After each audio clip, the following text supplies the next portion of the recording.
네, 한 기자, 지난달 전체 취업자 수와 고용률은 증가세를 이어갔네요. 네. 여기까지는 좋은 소식인데 청년층만은 예외라고요? 네, 이 청년 취업자 수는 32개월 연속 감소를 했고요. 청년층 고용률도 14개월 연속 하락세입니다. 청년 일자리가 심각한 수준임을 보여주고 있습니다. 좀 자세히 살펴보면요. 전체적으로 봤을 때는 양호해 보입니다. 지난달 전체 취업자 수는 2,909만 1,000명으로 지난해 같은 달보다 18만 3천 명 증가했습니다. 지난 5월보다 증가폭은 줄었지만 올해 들어 6개월 연속 플러스 행진을 이어가고 있는데요. 반면 청년 취업자 수는 362만 5천 명으로 지난해 같은 달보다 17만 3천 명 줄어서요. 방금 말씀드린 대로 32개월이나 연속해서 감소했습니다. OECD 기준, 비교 기준 고용률도 살펴보죠. 역시 전체는 양호합니다. 15세부터 64세 고용률은 70.3%로 지난해 같은 달 대비 0.4%포인트 상승한 반면 15세부터 29세까지 청년 고용률은 45.6%로 지난해 같은 달보다 1%포인트 하락했습니다. 청년 고용률은 지난해 5월부터 14개월 연속 하락하고 있는데 6월 기준만 봐도 2021년 6월 이후 가장 낮습니다. 좀 더 나이대를 쪼개서 취업자 수를 살펴보겠습니다. 60대 이상과 30대에서는 각각 34만 8천 명, 또 11만 6천 명으로 늘었는데요. 유독 20대에서는 15만 2천 명으로 크게 줄어드는 현상이 계속돼서요. 이제 갓 회사에 입사해야 할 취준생들 취업이 힘들다는 게 여실히 드러나고 있습니다. 이렇게 20대가 힘들다는 통계가 또 보이네요. 우리 대기업에서 20대 직원을 뽑는 비중이 뚝 떨어졌다고요? 네, 20대 직원 비중이 2022년에 24.8%였던 게 2024년에 21%로 2년 사이에 3.8%포인트나 뚝 떨어졌습니다. 매출 기준 상위 100대 기업 중에 67개사를 분석한 결과인데요. 이 조사 기업 중 절반이 넘는 38곳에서 20대 인력이 줄어들었습니다. 직원 수 기준으로 보면 같은 기간 4만 7천 명 넘게 줄어서요. 29만 1,000명대에서 24만 3천 명대로 내려앉았습니다. 반면 이 30대 이상 직원은 늘었습니다. 2022년에는 88만 명대에서 2024년에는 91만 5천 명대로 늘어서요. 3만 5천 명 넘게 늘었습니다.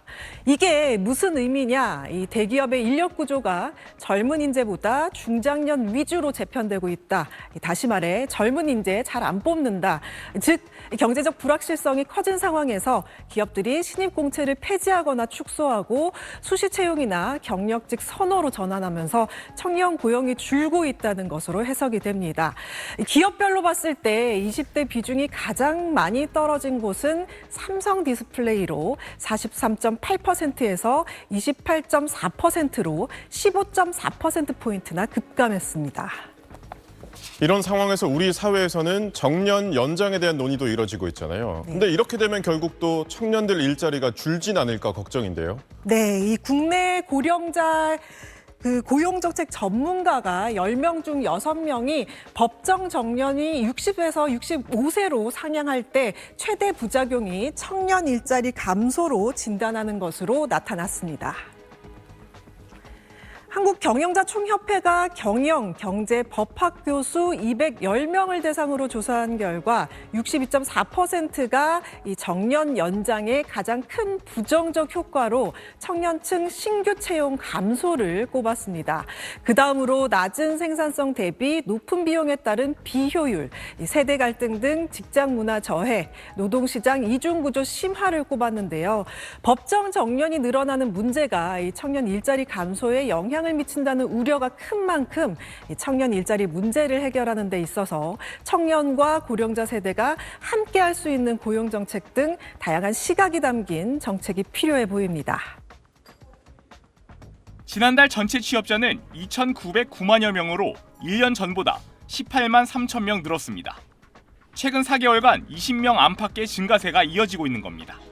하지만 업종별 명암은 극명하게 갈립니다. 보건업 및 사회복지 서비스업은 21만 6천 명 늘었고 과학 및 기술 서비스업도 10만 명 넘게 늘었습니다.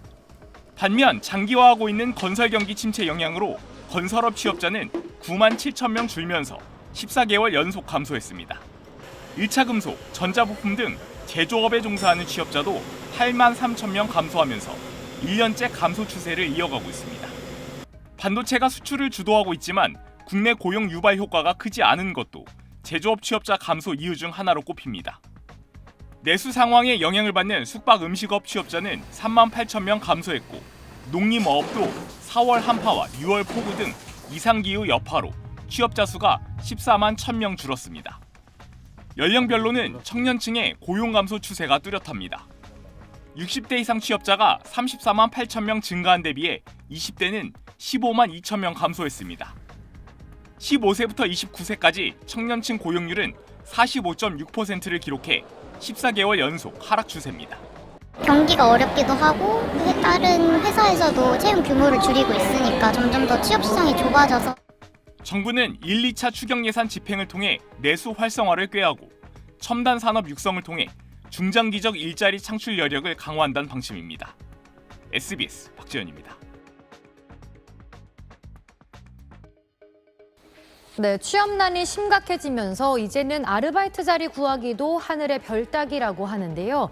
청년들 사이에선 알바구직 전쟁이라는 말까지 나올 정도라고요. 네, 한 구인 플랫폼이 조사한 내용인데요. 올해 상반기 아르바이트 공고가 지난해보다 21% 이상 줄었습니다. 반면 공고 하나에 지원하는 사람은 평균 5명 가까이 돼서 역대 최고 수준의 경쟁률을 보였습니다. 문제는 폐업으로 점포수가 줄면서 편의점과 카페, 물류센터 아르바이트 자리조차 경력자 우대 조건이 붙고 있다는 것입니다. 여기에 5, 60대와 외국인 유학생까지 아르바이트 시장에 대거 유입되면서 경쟁은 더 치열해졌습니다. 전문가들은 청년 일자리 절벽이 심각한데도 재직자 중심의 정책만 강화되고 있다면서 청년 중심의 노동시장 개편이 필요하다고 조언했습니다.